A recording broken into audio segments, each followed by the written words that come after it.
A ver, una orden religiosa que controla el mundo desde las sombras. Durante siglos, esta ha sido la gran acusación contra los jesuitas. Pero, ¿cuánto de esto es cierto? Hoy vamos a separar el mito de la realidad para descubrir la verdadera y fascinante historia de la Compañía de Jesús.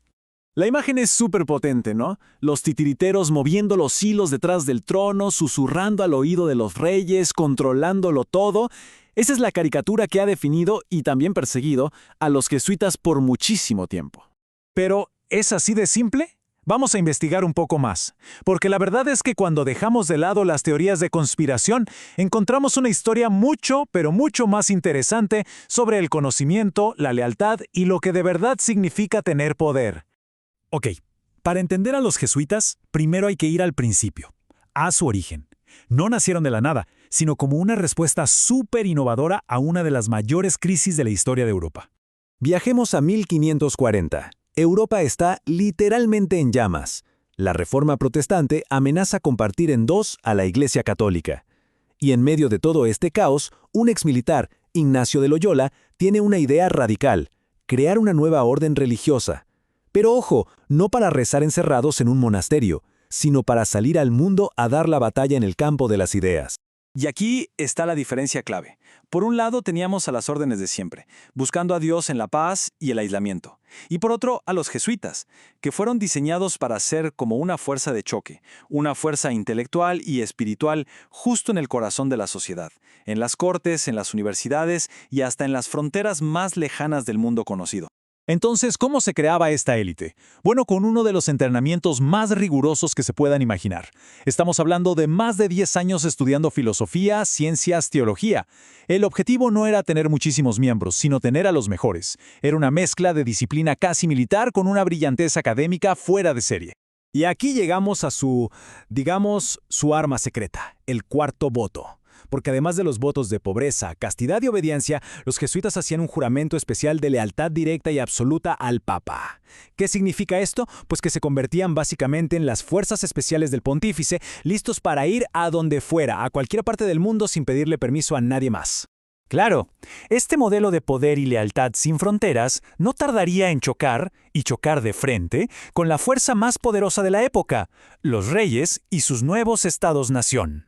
Es que su influencia era innegable, estaba en todas partes. Educaban a las élites, aconsejaban a los reyes, actuaban como diplomáticos y estaban en la vanguardia del conocimiento. Pensemos en gente como Matteo Ricci, que llevó la ciencia occidental a la mismísima corte imperial de China. Crearon una red de conocimiento e influencia que cruzaba todas las fronteras. Y esto nos lleva justo al corazón del problema. Si eres un rey, y el tutor de tu hijo, tu heredero, y además tu propio confesor es un jesuita, te empiezas a hacer una pregunta bastante incómoda. ¿Su lealtad final está conmigo o con un poder extranjero en Roma? Para las monarquías de la época, esta doble lealtad era sencillamente una amenaza intolerable. Y la reacción fue un efecto dominó impresionante. Primero Portugal, luego Francia, después España. Las grandes potencias católicas los expulsaron y les quitaron todo. La presión sobre el Vaticano fue tan grande que finalmente en 1773 el Papa Clemente XIV cedió y firmó la sentencia de muerte de la Compañía de Jesús. Y este es el argumento definitivo que desmonta la teoría de la conspiración. Piénsenlo. Una organización que supuestamente controla el mundo es desmantelada por la misma autoridad a la que le juró obediencia. No tiene lógica. Su caída, en realidad, demostró los límites de su poder, no su omnipotencia. Pero la historia, como casi siempre, no termina ahí.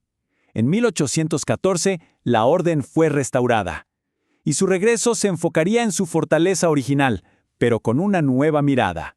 Después de que los restauraron, los jesuitas se alejaron de las cortes reales y volvieron a lo que mejor sabían hacer: la educación.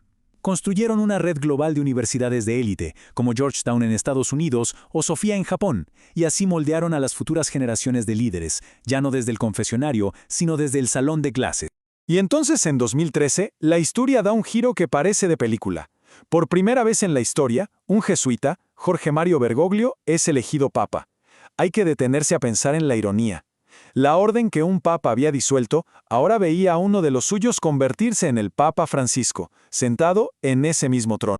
Entonces, al final del día, ¿qué son realmente los jesuitas? Pues no no una cábala secreta, sino algo quizá mucho más influyente, una red global de intelectuales. Su verdadero secreto nunca fue un plan macabro para dominar el mundo, sino un método para entenderlo, y a través de ese entendimiento, cambiarlo.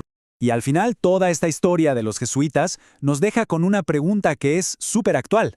En nuestro mundo, hoy hiperconectado, ¿quién tiene el verdadero poder?